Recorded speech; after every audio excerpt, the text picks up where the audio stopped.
Apart from the usual nutrition and exercise, or as we like to simply say, eat well and move more, there are some less frequently talked about things that we do to help our bodies feel the best. Let's go through our day and take a look at some of the quirkier things we do as part of our routine that you may want to consider doing more of as well. For slightly different reasons, we've been starting our mornings with some breath work. For me, maybe it's from the tensions of everyday life, but I've always found that my breathing tends to be relatively shallow unless I'm paying attention to it. Many years back, I tried the famous Wim Hof method out of curiosity and skepticism. My very first experience with it left a huge impression on me, which opened my mind to the idea that there may be benefits to practicing breathing better. For myself, I'm someone who gets panicky quite easily. Practicing breathing exercises like box breathing helps me stay calm and improve clarity so I can be more productive in my day. Ultimately, there are different types of breath work that achieve different effects. We may practice one form of breath work in the morning to help us focus, and another form before bed to help us sleep better.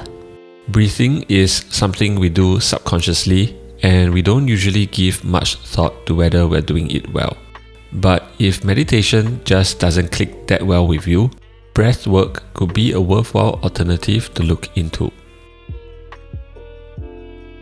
If you're familiar with our channel, then you would know that we sit on the floor at work. It's been almost 5 years since we fully transitioned to floor living, and we've made a couple of videos about the lifestyle. It's funny how there are so many doubters of something as simple and natural as sitting on the floor. Cynical comments typically revolve around how sitting on the floor is bad for the back. But on the contrary, my back feels stronger than a few years ago, and I can go noticeably longer without having to lean on a backrest. Although sitting on the floor may not be as feasible for those who are no longer working from home, you can still reap some of the same benefits. The whole idea is to be constantly shifting instead of staying in one posture for too long. That can be achieved whether you're using a standing desk or a floor desk. If your office doesn't provide standing desks, there are makeshift solutions. On top of that, you could also set periodic timers to remind yourself to take a short walk, get a refill of water, or visit the washroom. When we take a break between work, we like to take a while to just hang on our rings. Hanging is a natural human movement that, unfortunately, a lot of us no longer have many opportunities to engage in since our childhood days of playing on the monkey bars. Apart from developing strength, especially grip strength, passively hanging also relieves the shoulders and back.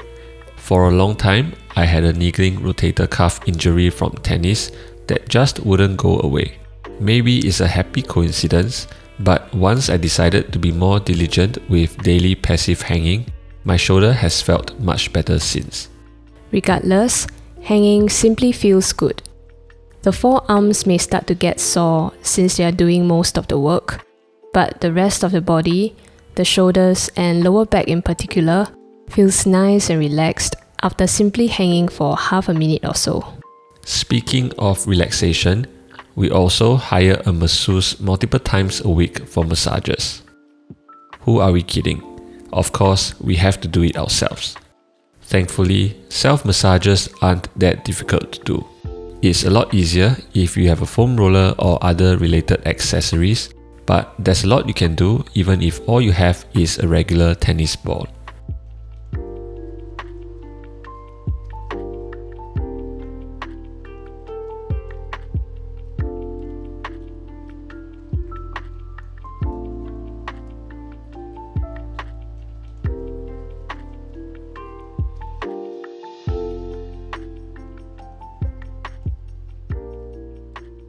They can be done when you're just chilling at home watching YouTube.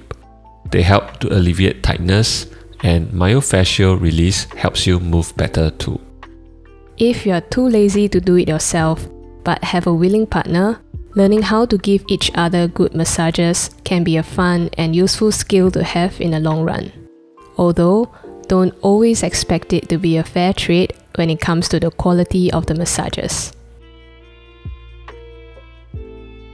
So we're not really drinkers. We rarely touch alcohol, and pretty much the only liquid calories we consume on a daily basis is coffee.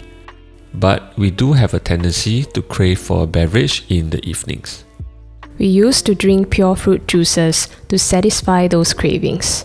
A few years back, we were looking for alternatives and ended up getting some starter tea from a friend to make our own homemade kombucha. There's a lot of attention on gut health and gut microbiome these days, and for good reason. Fermented food, kombucha for example, is a good source of probiotics which can be beneficial for gut health.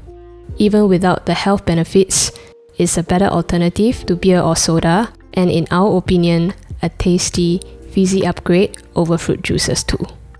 For us, enjoying a small glass of kombucha every other day is a fun way to satisfy our taste buds while getting some extra probiotics in our gut.